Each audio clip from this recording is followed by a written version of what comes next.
Hello YouTubers. Well, where we left off was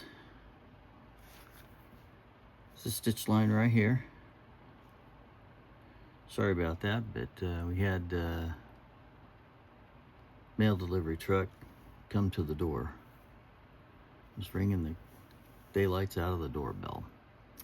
So I had to go and get that. Anyhow, went ahead and finished that up. I only had a couple stitches to go, so I just went ahead and knocked that out, turn around and burnished that over and hammered it down. Looks pretty good. So the next thing we want to do is to take a look at everything that we have, because now we're going to put our folds in there. So as you're looking at the wallet from left to right, this piece here gets folded over like so, and we just kind of crease it down a little bit,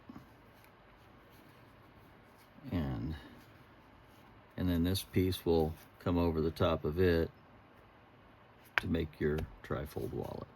Okay, so right now these edges are not perfect, the sides are not perfect, but that's okay because we've got to bring this outside up and we've got to marry it right into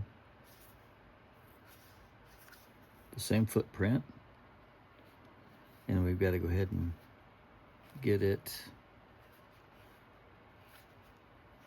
kind of firm down in there as well. And that's where the little rubber mallet comes in, and I like to just give the leather a little tap. Nothing to beat it too hard, just a little tap, and take our emery cloth slash excuse me,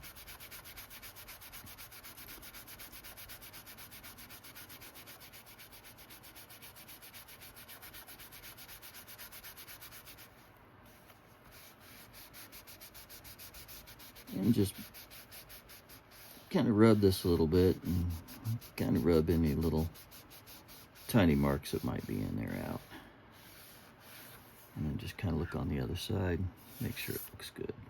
It looks pretty good. The fold looks nice.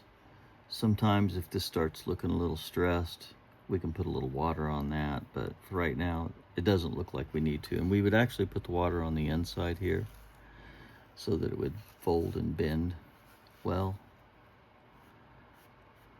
and then once it's folded, bent well, stitched, then we would come at it and put a little bit of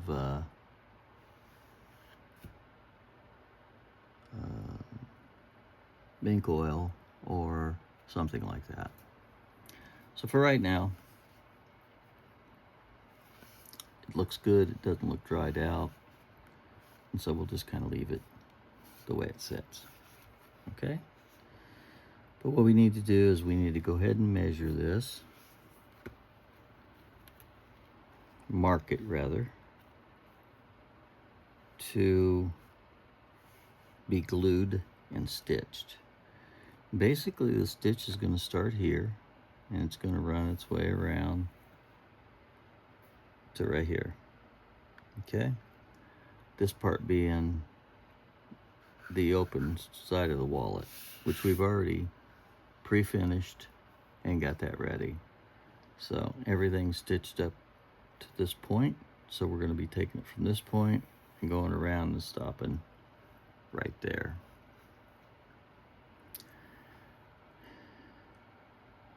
And on this side,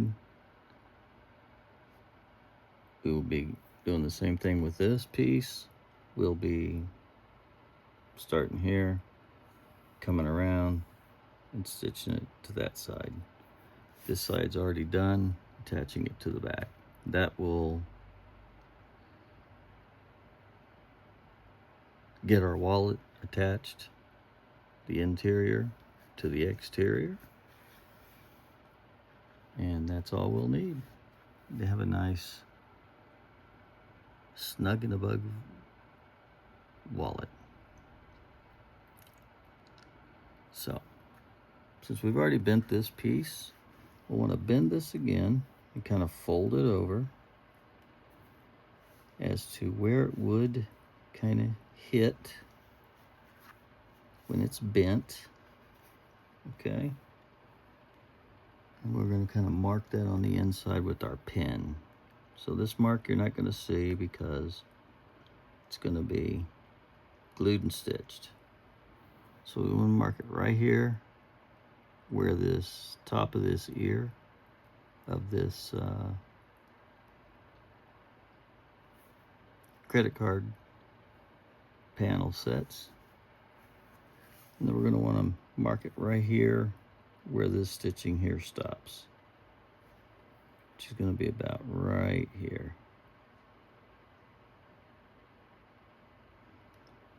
It's about right there. Okay. And from there, we're going to go ahead and apply our glue here. Apply our glue here. And then we'll attach it. And then we'll wait for it to dry. And then we will take our pricking irons and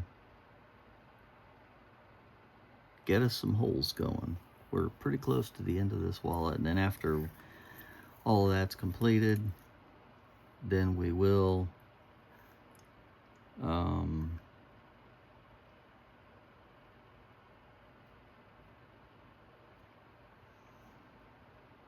do the edges. Go ahead and move this back a little bit, give ourselves a little bit more room here. Just apologize for been running off the board here. So, anyway.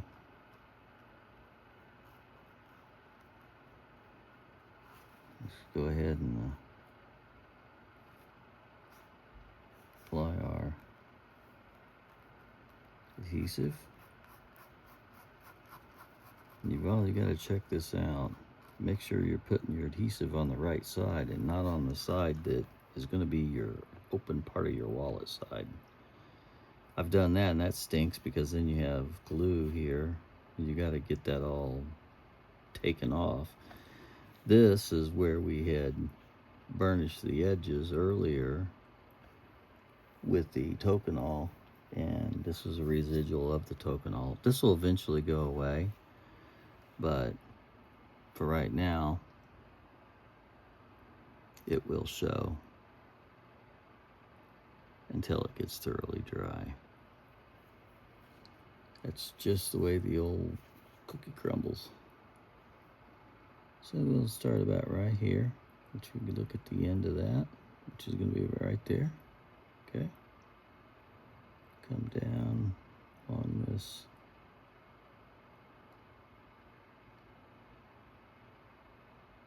channel, try to give us a nice smooth, and then we're going to want to start the adhesive about right there, which is just below where that stitch line is. Okay. And we want to go ahead and put our adhesive in here. So that's what it's going to look like.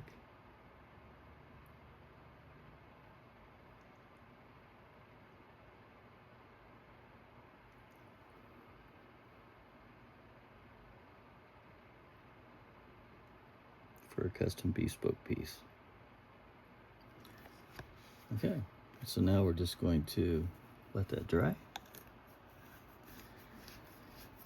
We really can't do this other edge because we really need this folded over, and then this needs to fold over the whole thing. We need to crease it. Then we need to marry these two together and fold everything over and see where it's going to set. And then based on that,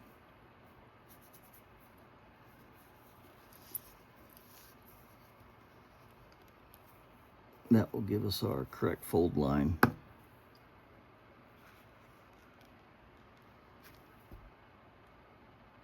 and a nice Trifold wallet.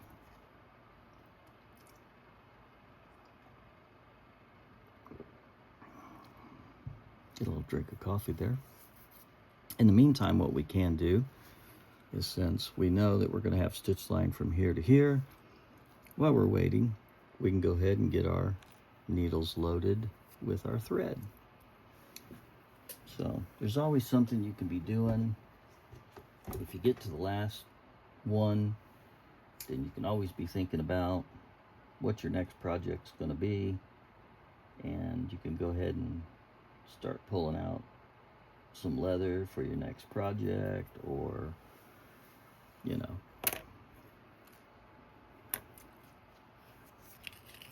email on looking for those stencils, looking for all the pieces of the stencils, seeing if you've got everything that's going to take to make that particular stencil that you have been wanting to make or longing to make. Or if you have a new stencil that you've been kind of talking about, you can pull that out and kind of either discuss with your better half or whoever, partner or whoever's on site or friend.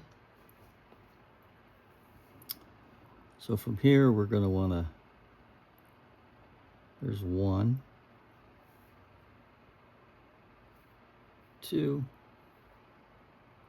3, and 4. So that gives us 4 times and a little bit more. That gives us 4 times our length of what our project's going to be.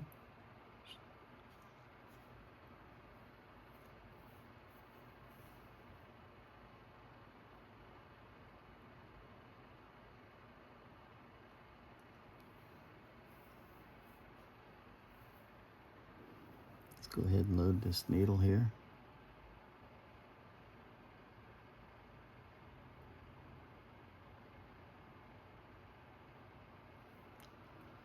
Let's go ahead and pop this up a little bit more and get a better view. Just go ahead and put this in.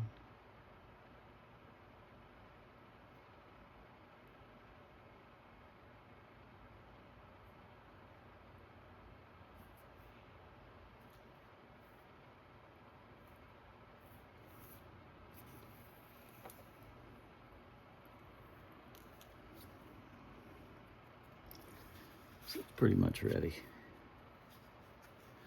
on this edge. This edge is a little sticky still, but it'll work. So we just need to kind of take the wallet and kind of get it up here in our chest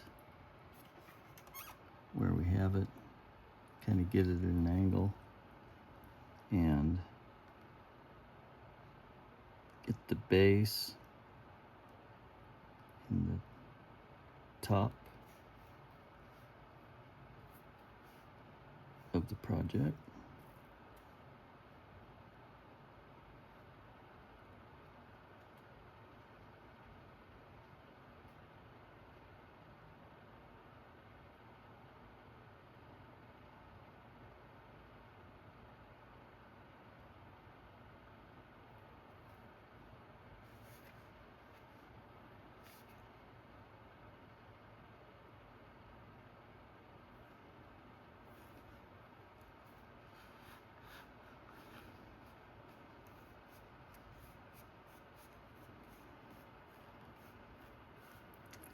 So we've got this piece.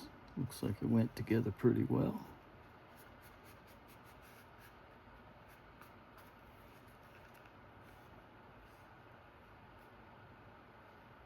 Got it right in line here at the top on the side.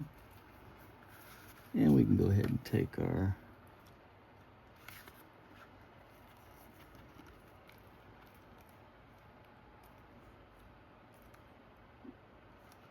little smashers. Smash them in there.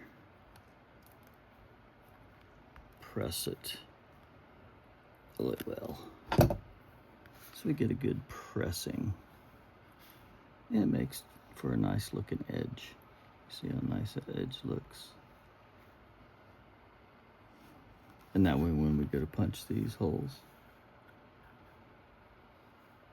everything will come out looking nice.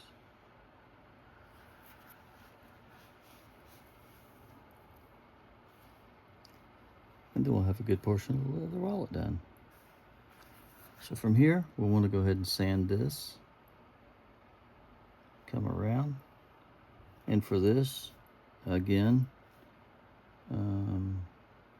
dynamically, since these are soft and hard and everything at the exact same time, we will go ahead and use our Dremel, and we will Dremel this. So let's go ahead and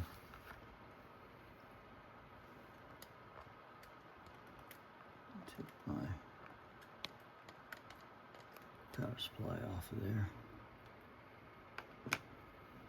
Let's go ahead and get this Dremel tool over here. There's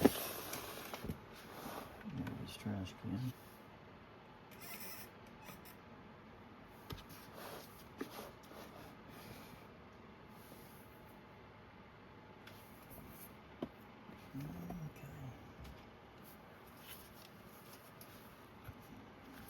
Get our wallet piece.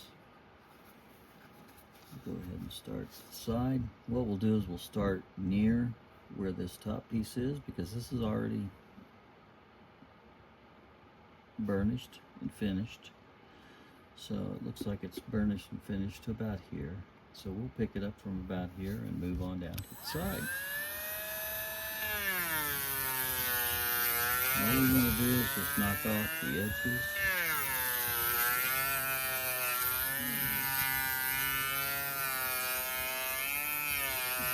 So that we can get a nice consistent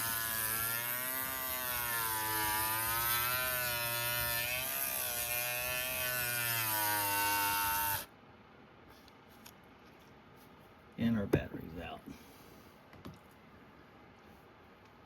And I hate that when that happens, so we'll do it the old-fashioned way. Whereas we'll get out our block, sanding block, and sandpaper, and do it the way it used to be done before we had power tools. So we're using some, I think it's 240, 120. We're using some 120 right now. Okay.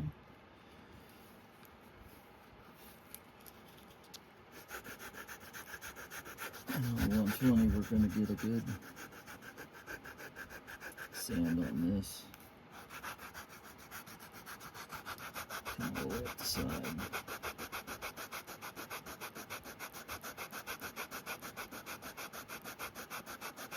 So I just like to sand and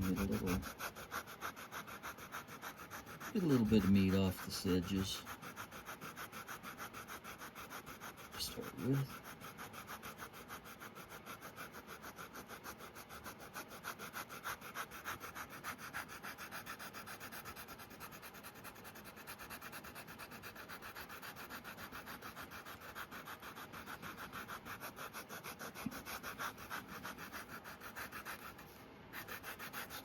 And just kind of form it, kind of sand it this way and around the edge, and when we think we have it pretty close to being pretty well formed,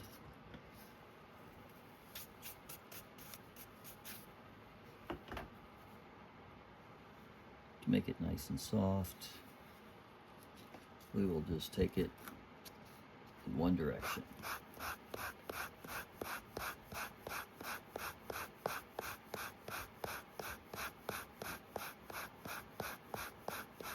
About 30 pulls.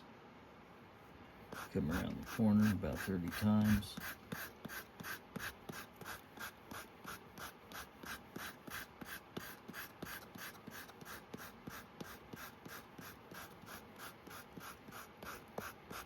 Maybe a couple extra. Nice and soft. And then we'll get the back stretch done.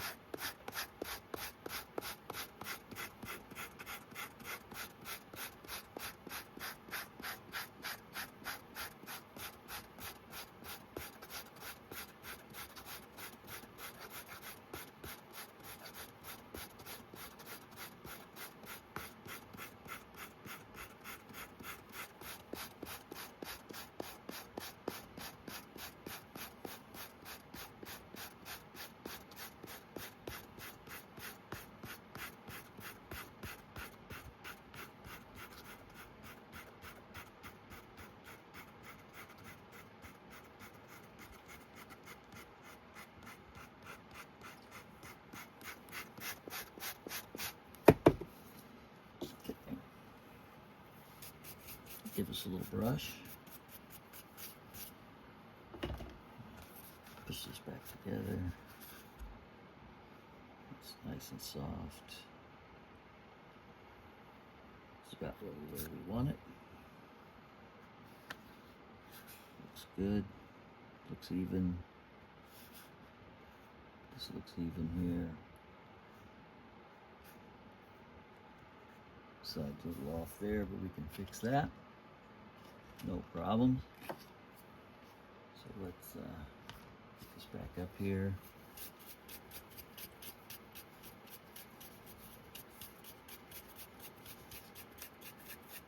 While we're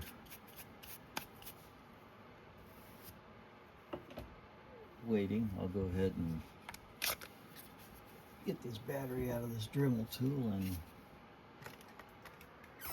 get it charging. Just never know. You always got to be prepared. The Dremel tool makes it nice, but it only makes it quicker. We could still do everything by hand the old-fashioned way, and that's still okay. The Dremel tool just saves us a little time, and it makes it a little easier, quicker.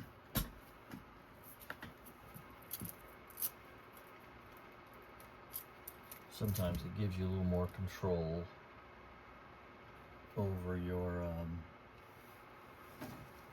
sanding.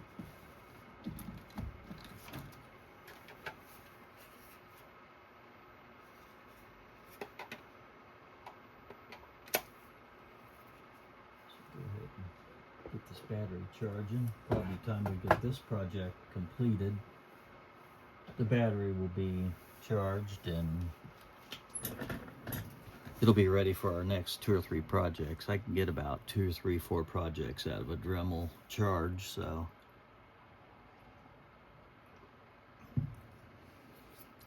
you never know when they're going out. It's always a surprise.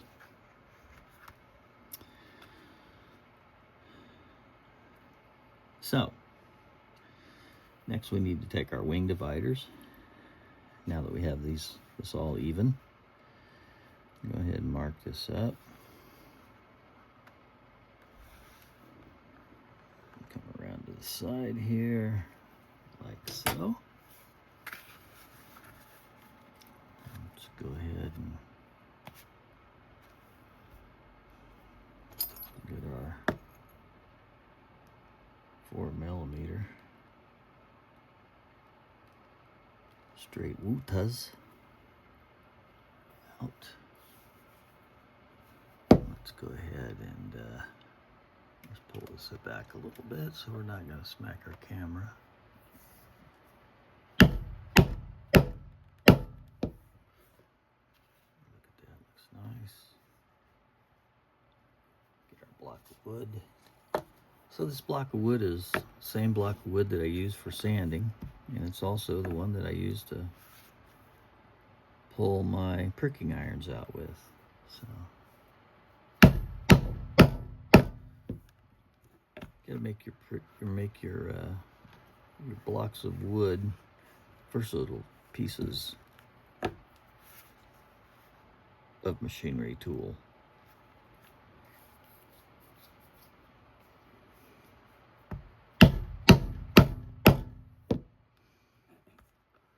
I say that jokingly. I know it's not a machine. It is a tool.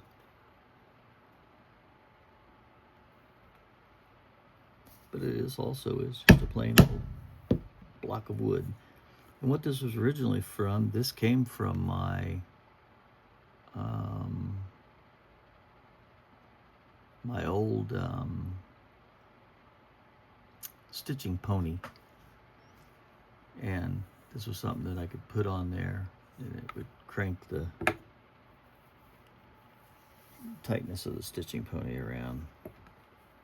And I never used it for that. So, but when I saw that, I was like immediately drawn to it and thought, I know exactly what I can use that for. So, it's one thing around in the leather shop. Just don't let anything go to waste. There's always something you could do with it. You just have to let your mind be creative.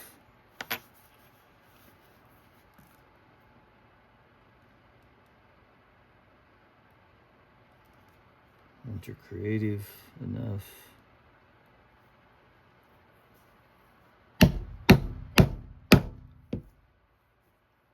sky's the limit.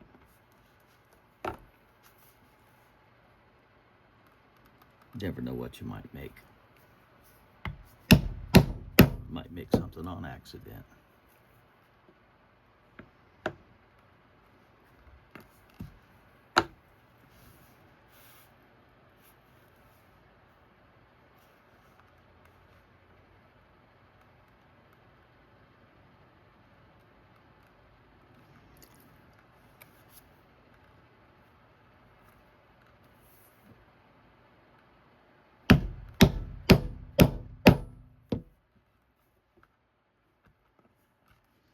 So I'm just lifting that up, checking the bottom, making sure it's coming through, seeing how it's looking, making sure it looks straight,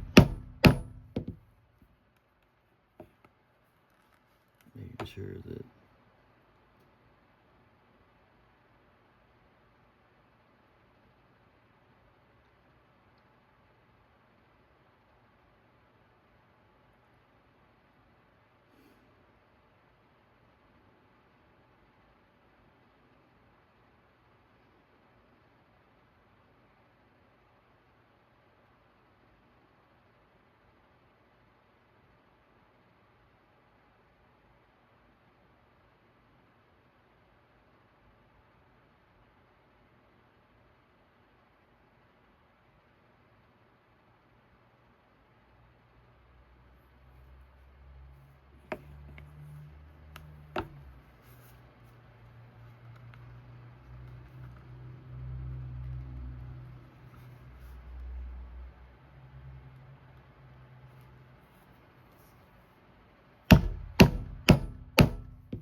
okay.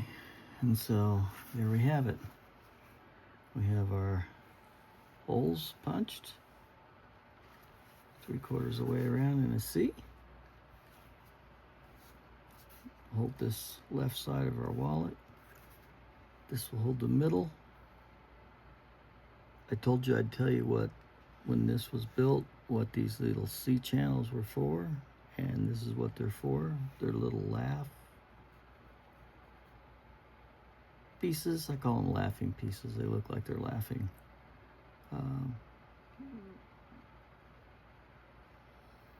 Little indentations that are cut out to allow your leather to bend and to stretch like so.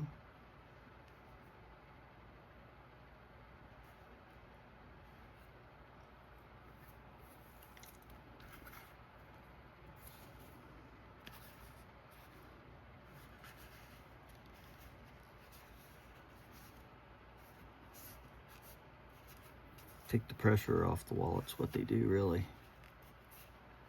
You take the pressure off and they allow the leather to be wrapped around or sandwiched around the underneath relying leather.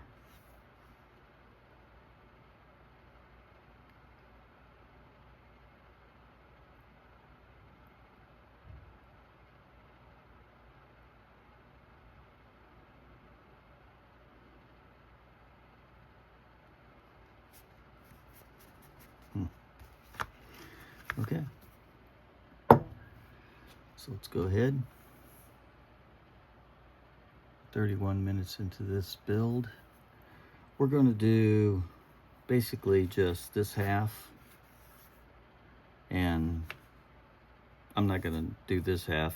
This half is identical to this half, so I'll just do this half, show you what it looks like, cut the video, go ahead and finish this half, and then I'll come back on and we'll finish all the edges around here. Go ahead and knock 45 degrees off of them, here and here. Here, this is already done. Here and here. This part's already done. And then we'll be done.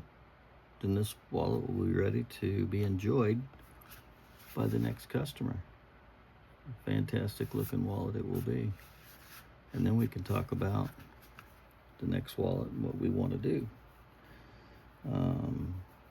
Yeah. There's going to be one other step before we totally do that. And I'll show you that too. We'll have to break these pockets loose with what we call bone folder. And that keeps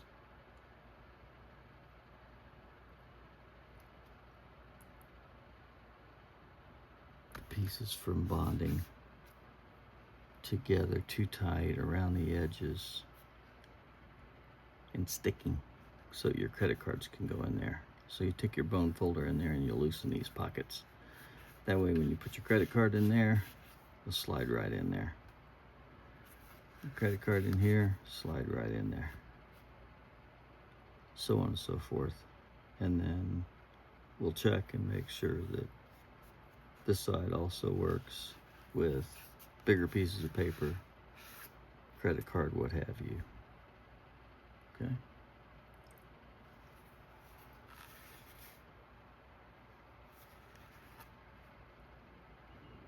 So let's get to it. So let me get my, take another small drink of coffee here.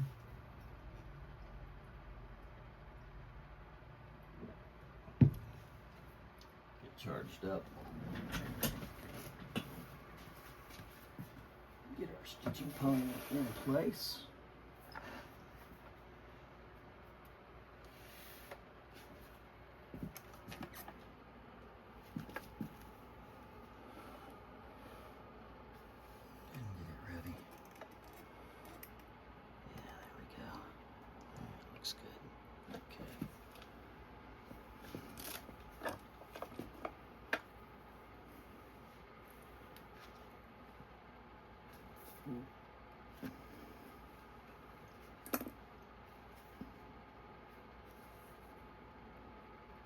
Put our leather on the outside, inside and outside. Snap this in our stitching pony, which holds our piece in there for us so that we can have both hands free to stitch. We're gonna back stitch. So can we see this here? Yeah, so you can see here. Let's see, probably can't see real good on that side, can you? Can you see good on this side? Yeah, I might be able to see good on this side.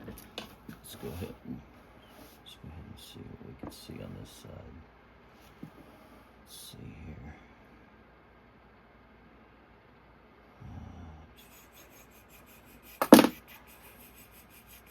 There we go, right there. Okay. Sorry about that. Sorry for the excessive noise. Just trying to get this turned in such a way that you can see what I'm doing here with my thread. So we come back 1, 2, actually 1, 2, 3 holes, counting that one.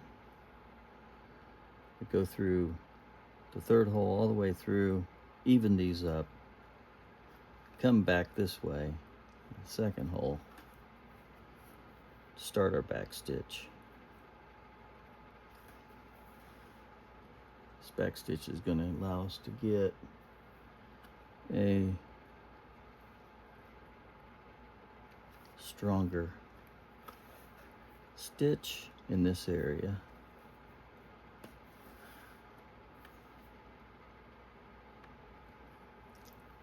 Make it a lot more tough.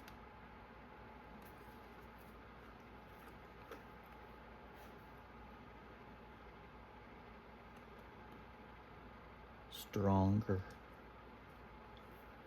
Strengthen the area within the stitching. So we've not only glued it, or I should say, contact cemented it.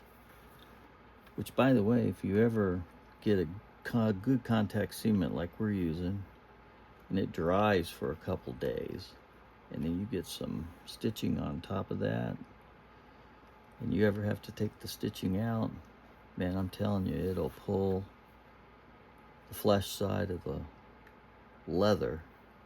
It'll pull it.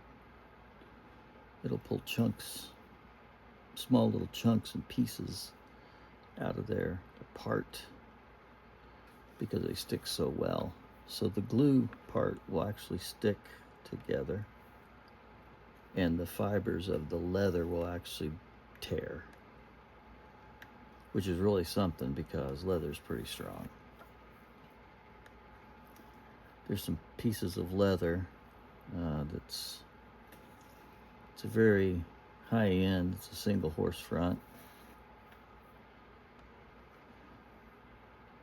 Back in the war, they used that particular horse front for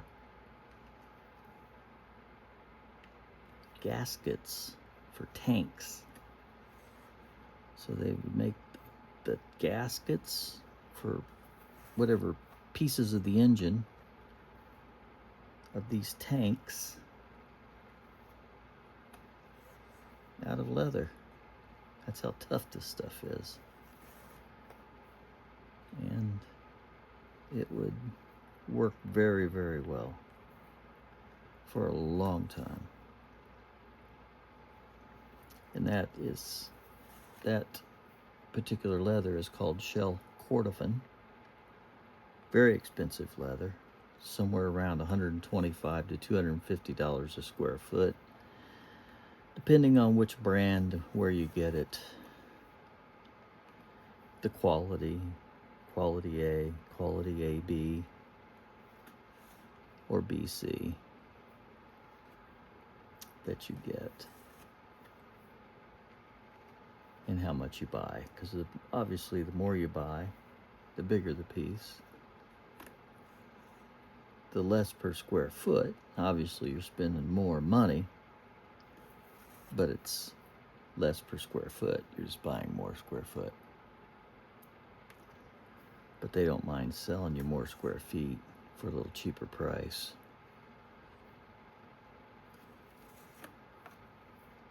And if they're using it for anything that has to do with the military, then they usually buy it in pretty good, substantial quantities. And I'm sure they get it a lot cheaper than that. But that particular leather, when you get it as a civilian, it's very shiny. It almost looks like patent leather. And if you ever get a chance to buy something that's made out of shell cordovan, you should do it. It'll change your life. It's something that you've never seen before.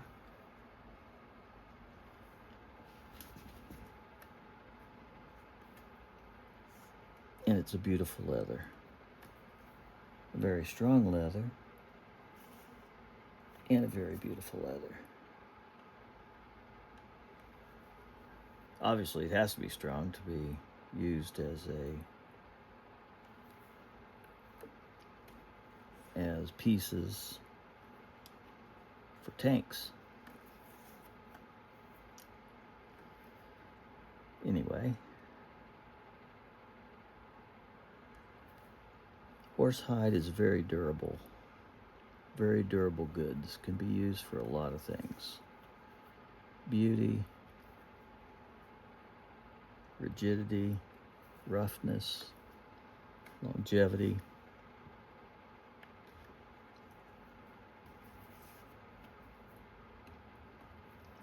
It definitely has its place in the leather kingdom.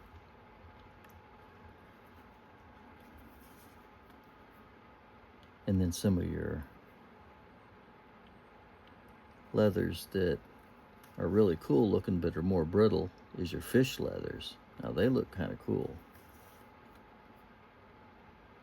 They have a unique pattern, but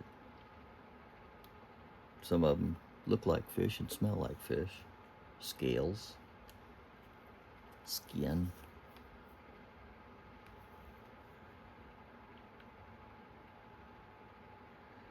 And that's the nature of the beast. Sometimes buying that stuff tanned is pretty neat, because then you can kind of take those pieces and bond them to another piece of leather, which you basically would glue, and that you would put together and press it in a big vice press, which I have. One that I have a 4-ton press that I use to hold small pieces together like that.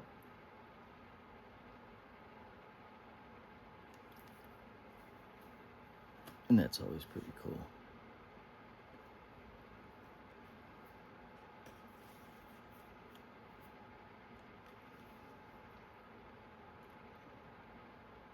That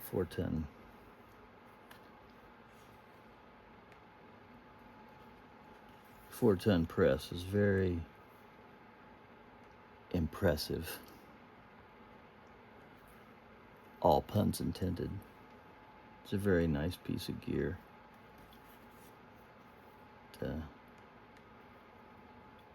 Keeps things pressed together. Can press pieces of leathers together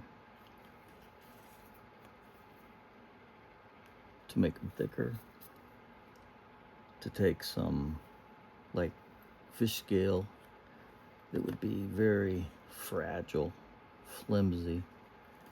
You put it with a tougher leather, bond it, glue it together, press it to press, and then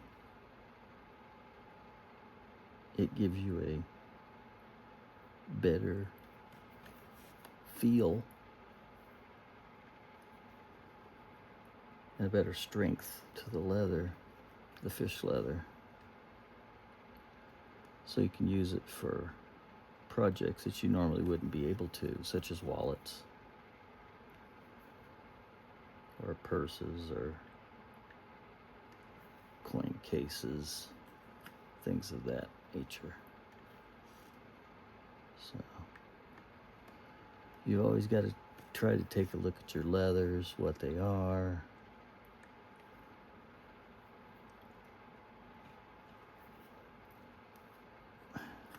What they can be, can become.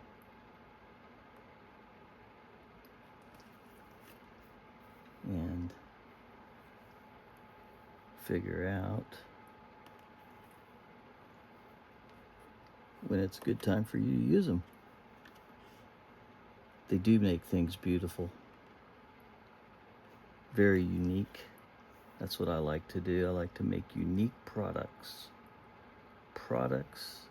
that nobody else has seen before. So a lot of times I will have skins that nobody's seen before. And they're like, "What's that?" I tell them, "That's kangaroo skin." They're like, "No way." I'm like, "Yeah."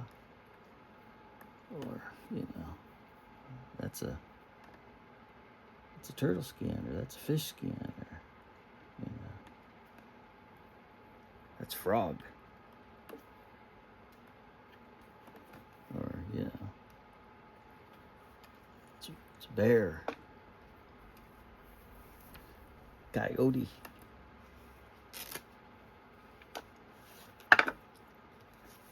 Horse butt.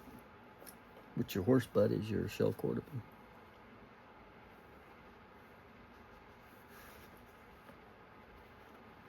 And you can see there now we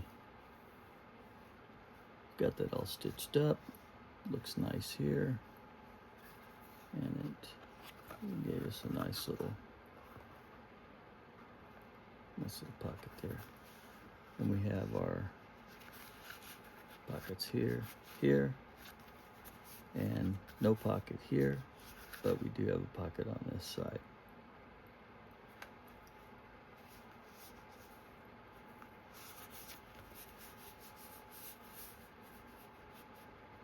And not just a pass-through, but an actual pocket that you can put some things in. Makes it useful. So that is going to pretty much conclude this particular video sequence. And we're setting at 48 minutes. And again, people don't realize how long it takes to make a leather wallet. It does take a little bit of time. 5, 6, 7, 8, 9 hours. And it all depends. Are you... And I never try to rip through anything. I always try to take my time, take a look at everything. Because, you are going to miss something.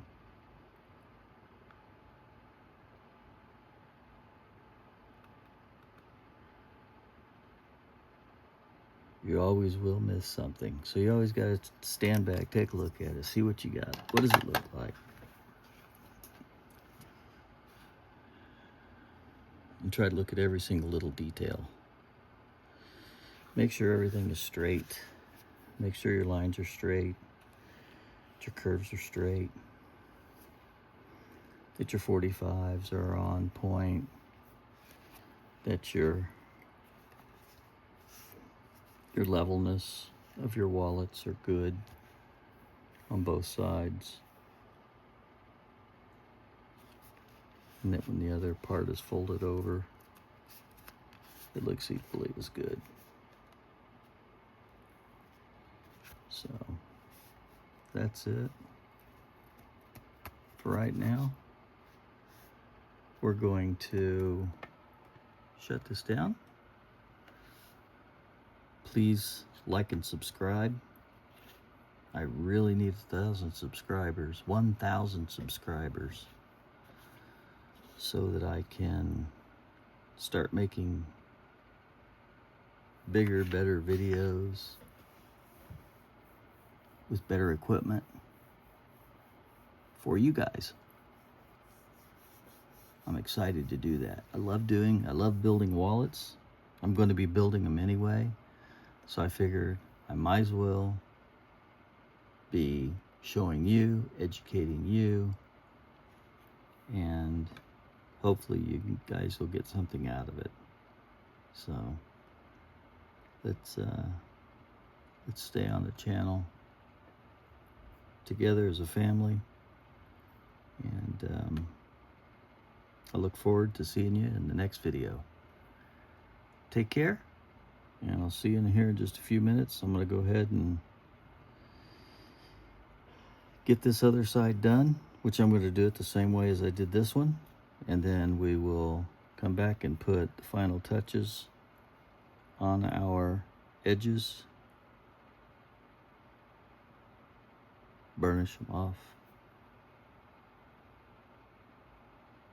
sand them, and we will have a completed wallet. Be ready to take a picture and start the next one. Take care.